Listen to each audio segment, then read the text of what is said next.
Hello friends, இன்றைய ஆசனம் பசிமோட்டாசனம்.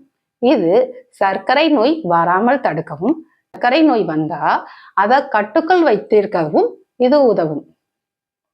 வாங்க ஆசனம் எப்படி செய்யறதுன்னு பார்க்கலாம். கால்களை நல்லா நீட்டிக்கோங்க, கைகளை மேலே உயர்த்திக்கோங்க. எந்த அளவு கைகளை மேலே உயர்த்த முடியுமோ அந்த அளவு மேலே உயர்த்திக்கிட்டு பிரீத் அவுட் பண்ணிக்கிட்டே கீழே வாங்க. அப்படியே பெருவிரல கேப்சர் பண்ணுங்க.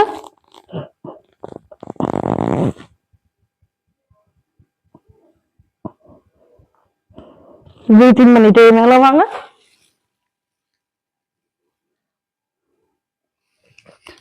அப்படியே கையை கொண்டு வந்துருங்க. இதுதான் பசிமோட்டாசனம். இந்த பயிற்சியை செஞ்சு பார்த்துட்டு ஃபீல் பண்ணிட்டு எனக்கு கமெண்ட் பண்ணுங்க. இப்ப என்னோட சேனலை லைக் பண்ணுங்க, ஷேர் பண்ணுங்க, சப்ஸ்கிரைப் பண்ணுங்க. Thank you friends.